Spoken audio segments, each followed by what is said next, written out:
بجوز كانت أول فترة صعبة على أهل الشام، بس بعدين صارت مثل العادة، وبعدين صار خلص تأقلموا معها. هلا اي حدا برا يمكن بفكر انه هي سوريا وبلد الموت، بلد الحرب. ايه صح، ما فينا ننكر هذا الشيء، في حرب وفي مشاكل عم تصير، بس كمان الحمد لله يعني في وضع عم نقدر نتماشى. الحمد لله الشام فيها خير رغم كل شيء. صاروخ؟ سمعتوا صوته؟ واو قريب ها؟ سمعتي؟ خلص نزل.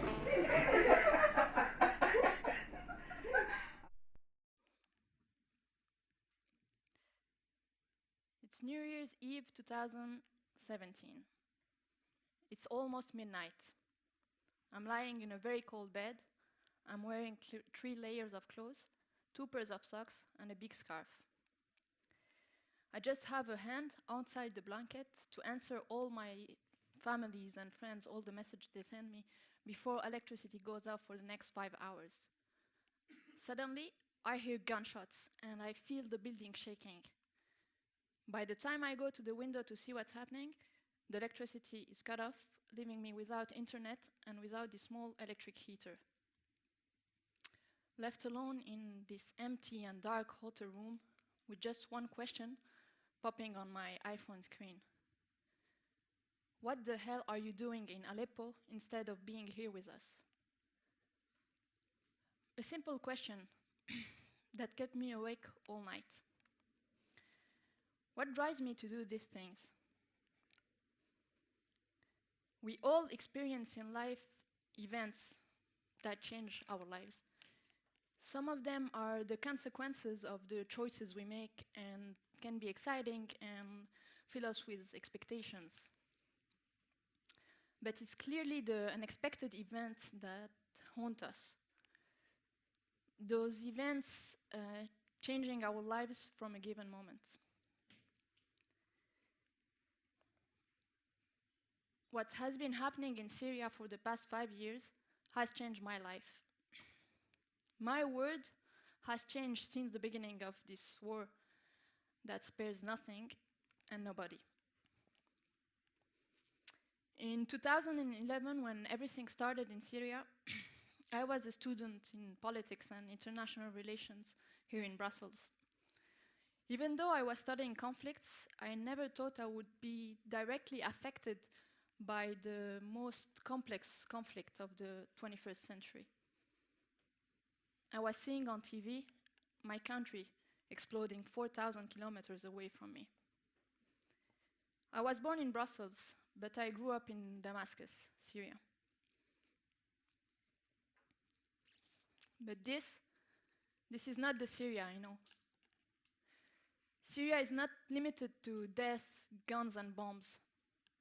And it's hard to believe that what was one of the safest countries in the world is now synonym of fear and hatred. As the time passed, I realized that what was happening in my country haunted me and obsessed me more and more. There was something so powerful that I can't describe it. Something that connects me with Syria. Something that pushed me to go there several times during the first year of the conflict. But every time I came back, I felt even more disturbed. Behind my smiles, a constant melancholy was hiding, and a feeling of being powerless became more and more difficult to manage.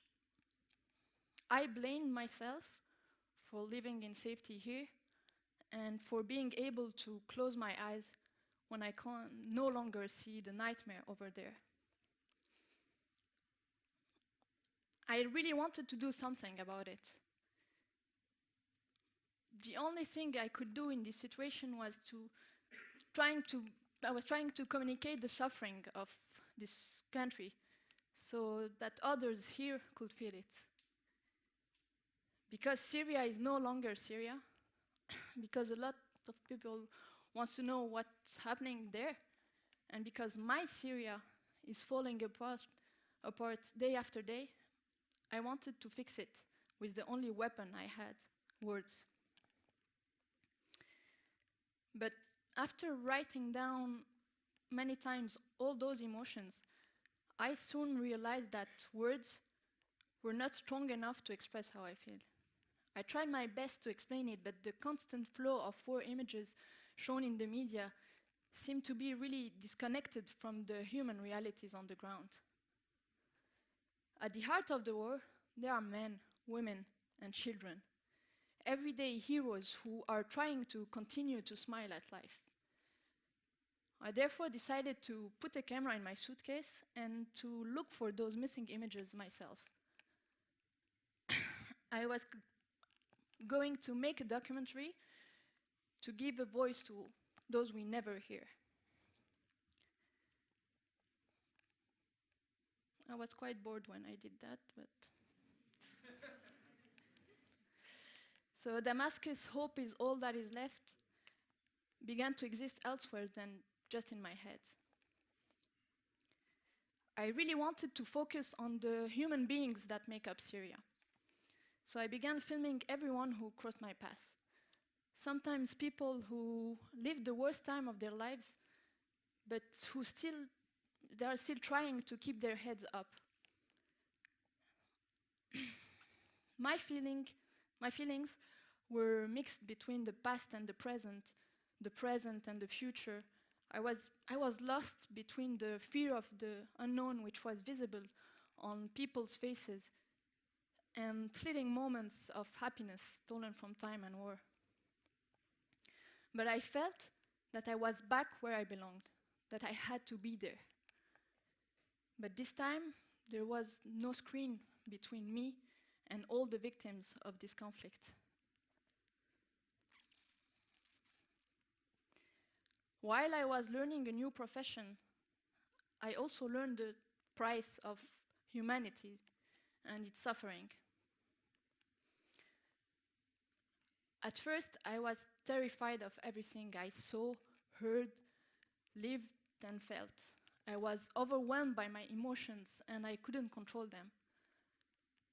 Then, I told myself that I had to live like the others, even if I could die like them.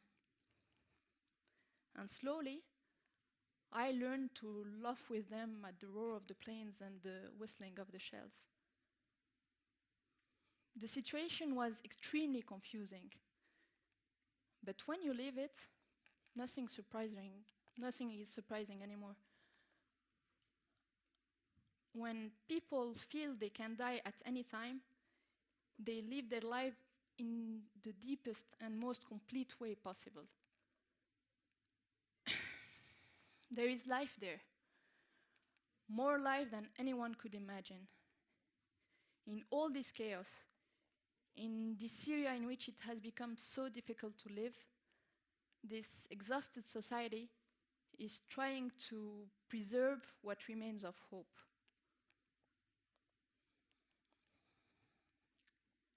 This war has taken much more than what we had. This war has taken our memories, our roots, our dreams, but it will not succeed in destroying everything. Despite the scars, people continue to smile, to love, to get married, to have children, because the most powerful weapon against this war is hope and resilience.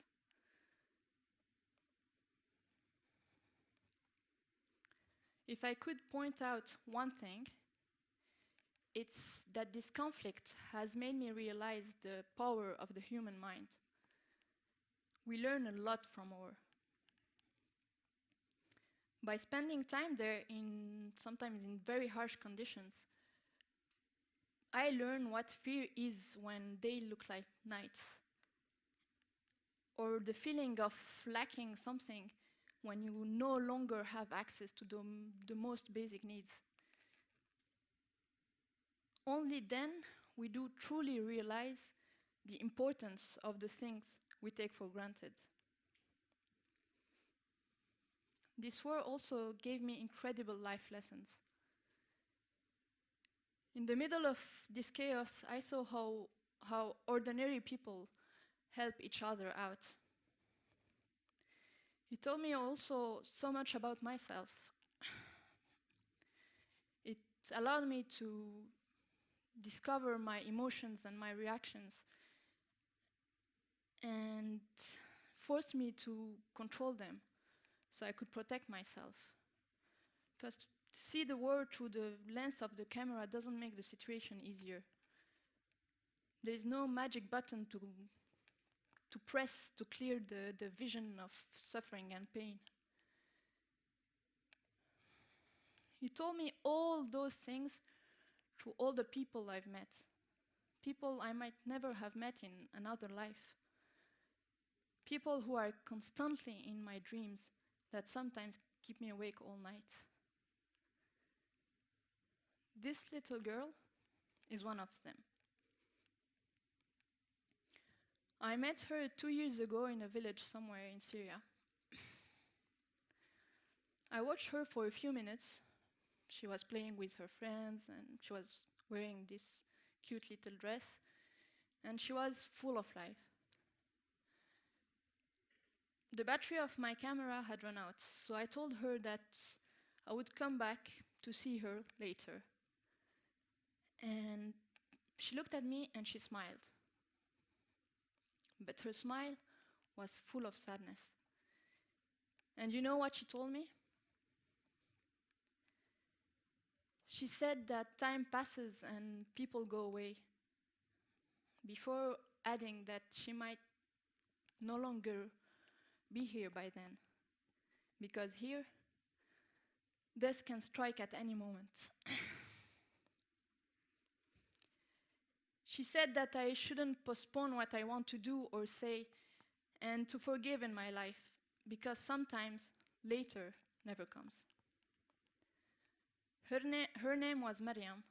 She was 6 when I met her, and she was a war orphan. I still see her very often in my dreams. Nothing will be the same as before. We will never be what we used to be. I accepted the idea that this conflict had become a part of me, shaping who I am. This war made me question my personal and professional life. I decided to work on issues that have a meaning for me rather than having a regular income and a stable life. I was lucky enough to cross the path of people who believed in this project, who supported it, and who put all their energy into making it possible. People who helped me humanize this conflict. I know very well that I won't be able to stop this war. But to give a face and a voice to the victims of this war is the least that I can do. I'm not a war reporter or a humanitarian. I'm only a witness of the dirt of war that destroyed my country. If now I ask myself this question again, what drives me to do all of this? I just think of them out there and the smiles on their faces when I tell them that yes, their lives and their stories matter to other people around the world. Thank you.